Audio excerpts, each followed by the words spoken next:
Assalamualaikum warahmatullahi wabarakatuh. Perkenalkan, nama Bapak Mahrus Hadi SE. Bapak akan mengajar materi prakarya kelas 8. Baiklah anak-anak, Bapak akan memberikan materi untuk kelas 8 dengan materi jenis, sifat, karakteristik bahan lunak. Selamat menyaksikan. Nanti Bapak akan memaparkan dengan materi yang mungkin kalian akan bisa mengikutinya. Silakan, selamat menyaksikan. Bismillahirrahmanirrahim. Baiklah anak-anak, Bapak akan menjelaskan rencana pelaksanaan pembelajaran COVID-19 metode pembelajaran jarak jauh, daring atau dalam jaringan. Mata pelajaran prakarya, pokok pembelajaran jenis, sifat, karakter, dan teknik pengolahan bahan lunak. Alokasi waktu 11 minggu kali 2 jam pelajaran, jadi untuk 1 bulan. Tujuan pembelajaran, setelah mengikuti proses pembelajaran, peserta didik diharapkan dapat mengidentifikasi berbagai jenis bahan lunak, memahami sifat bahan lunak, memahami karakter bahan lunak, memahami teknik pengolahan bahan lunak.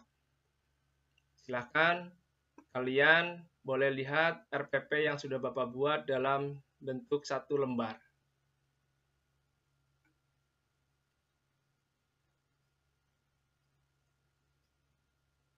Oke, kalau sudah dilihat, Bapak selanjutnya akan mempresentasikan PowerPoint untuk lebih jelasnya. Silahkan kalian siapkan buku dan alat tulis untuk melengkapinya nanti kalau ada tugas yang wajib dicatat atau dikerjakan. Kita akan membahas kerajinan bahan lunak. Kerajinan bahan lunak adalah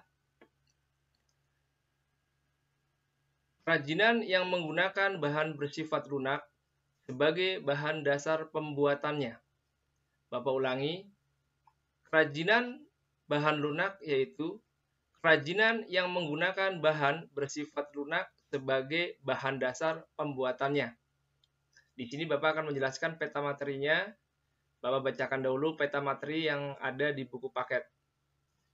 Kerajinan bahan lunak. Prinsip kerajinan bahan lunak. Jenis dan karakteristik kerajinan bahan lunak. Proses produksi kerajinan bahan lunak. Kerajinan bahan lunak dibedakan menjadi 2 macam di sini, antara lain bahan alam dan bahan buatan. Contoh bahan alam antara lain dari keramik, dari kulit, dari forklay, kerajinan getah nyatu. Dari bahan buatan, contohnya adalah kerajinan lilin, kerajinan gips, kerajinan fiberglass, kerajinan kerajinan polimer clay, dan kerajinan sabun. Selanjutnya, Bapak akan menjelaskan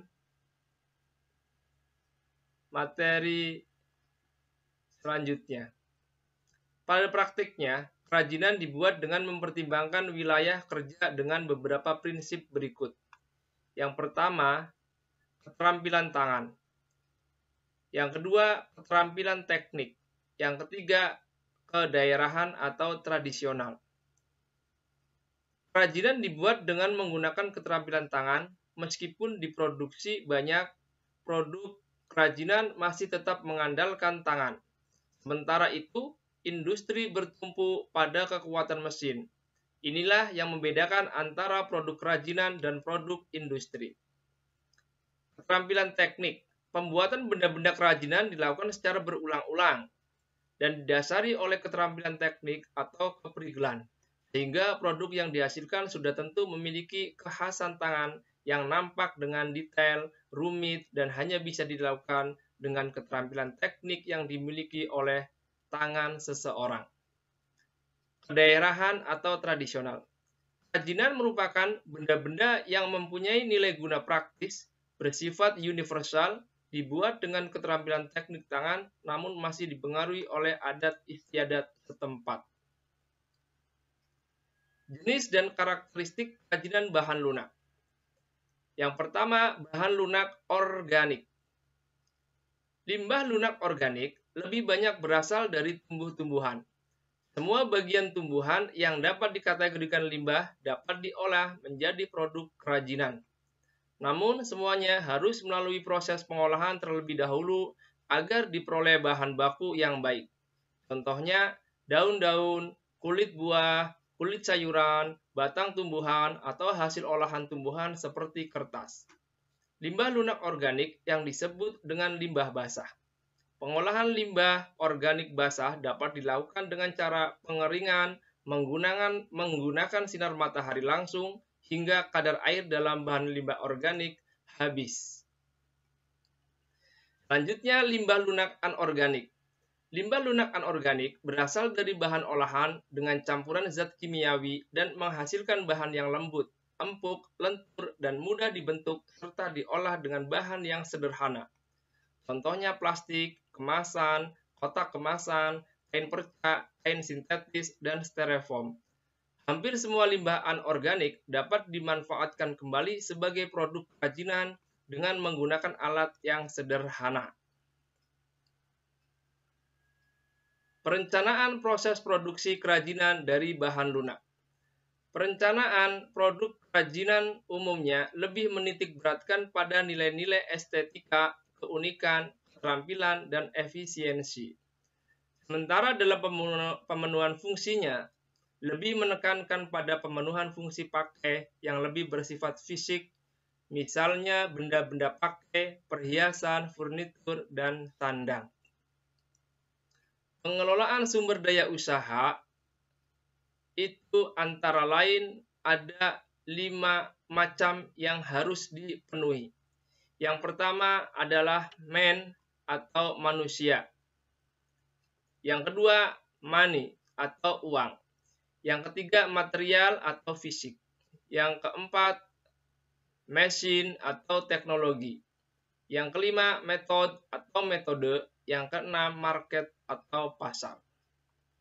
Di sini Bapak tidak akan menjelaskan secara rinci, tapi kalian nanti boleh bertanya lagi ke Bapak apabila ada yang perlu ditanyakan lagi.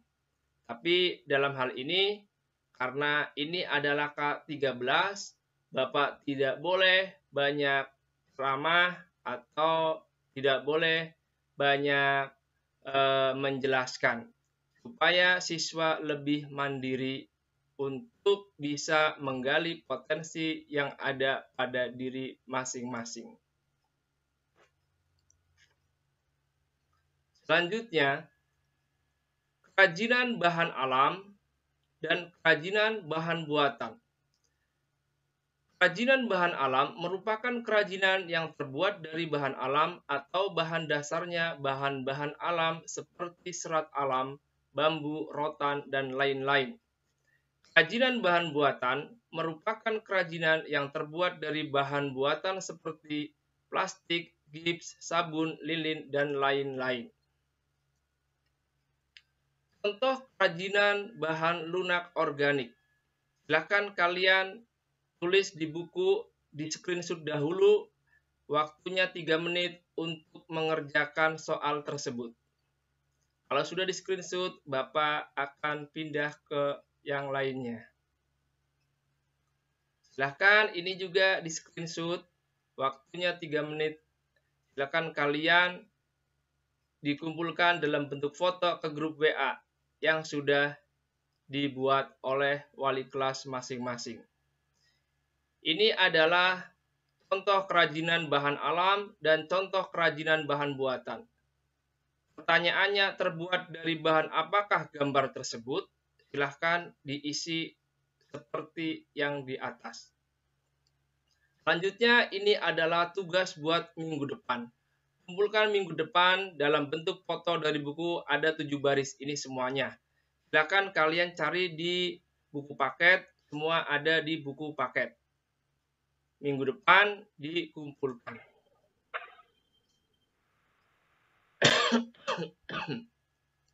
Mohon maaf. Sekian paparan dari Bapak. Apabila ada yang kurang jelas, silahkan kalian boleh tanyakan via chat. Mohon maaf apabila ada masih banyak kekurangan atau kekeliruan atau salah dalam pemaparan. Wabillahi taufik wal hidayah. Wassalamualaikum warahmatullahi wabarakatuh. Bye-bye.